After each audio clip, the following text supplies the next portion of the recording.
Man kay dang tiri yel ray to yel ba jelen.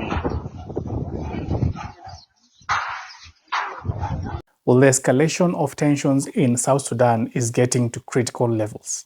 And this is because just a few hours ago, the South Sudanese government arrested the first vice president of South Sudan, that is Riek Machar, who is also a co-principal in the agreement that was reached in 2018 to stop the civil war that happened in South Sudan. Well, in this video, I'm going to tell you about the gravity of the act that the South Sudanese government has done right now by detaining the first vice president of the country, as well as I'm going to tell you what they have confiscated when they entered the house of the first vice president of South Sudan. And also in this video, I'm going to tell you about the reaction of the international community in regards to the arresting of the first vice president of South Sudan. Well, this is Bonafide. If you haven't subscribed, kindly subscribe and hit that notification button so that when I release something new on South Sudan, you get notified as soon as possible. We urge President Kiir to reverse this action and prevent further escalation of the situation. Those were the words of the United States under the Bureau of African Affairs that went on also to say that they are concerned by the reports that South Sudan first Vice President Riek Machar is under house arrest. They went further to say that it is time for South Sudan's leaders to demonstrate sincerity of stated commitments of peace.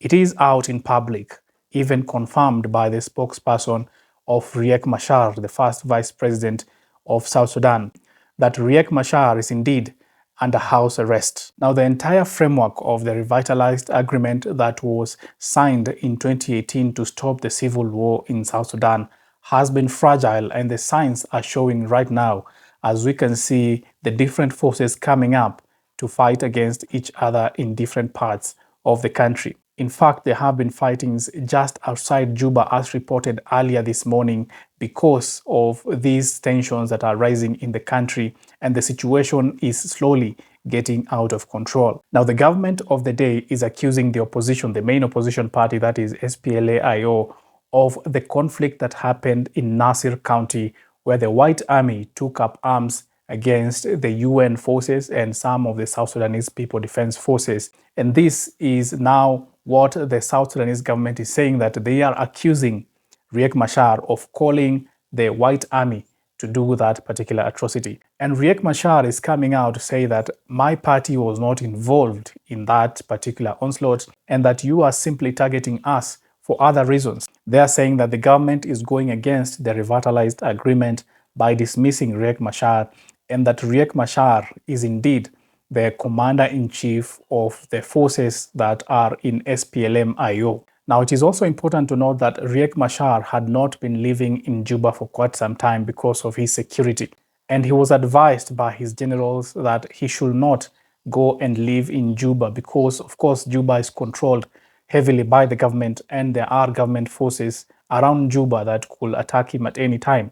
Of course, he has not been attacked, but he is now under house arrest in Juba because, of course, he is living within the means of the government, within the arm of the government of the South Sudanese People Defense Forces that are allied to the SPLM that now have made him to be under house arrest.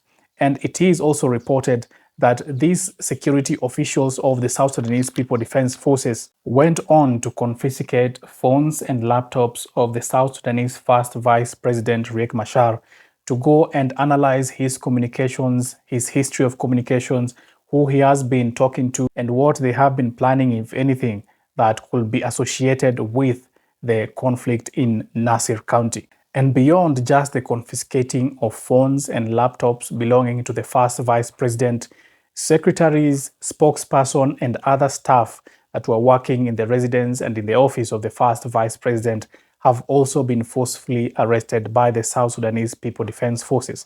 There is a heavy ring of military officers surrounding the residence of the first vice president, putting him under house arrest. And some sources are also saying that the UPDF is part of this heavy ring surrounding the residence of the first vice president of South Sudan. And speaking of UPDF, the SPLM-IO have come out to again say that they want the UPDF out of their country. They say that in a statement, but they have also continued saying that the UPDF is not supposed to be in the country. And analysts have said that this is going against the revitalized agreement that was signed in 2018, because the help from the UPDF army was a pact that was signed in 2014 by the South Sudanese People Defense Forces at that time. That was during the civil war when Salva Kiir was heading the country and they were fighting Riek Machar and his forces on the other side. And that was the time that the UPDF was signed in to assist the Sudanese People Defense Forces should there be any security crisis in the country. So the SPLM-IO, the party that Riek Machar belongs to, says that that agreement was before the revitalized agreement, that the SPLM-IO did not sign for the UPDF to be in the country to fight anything.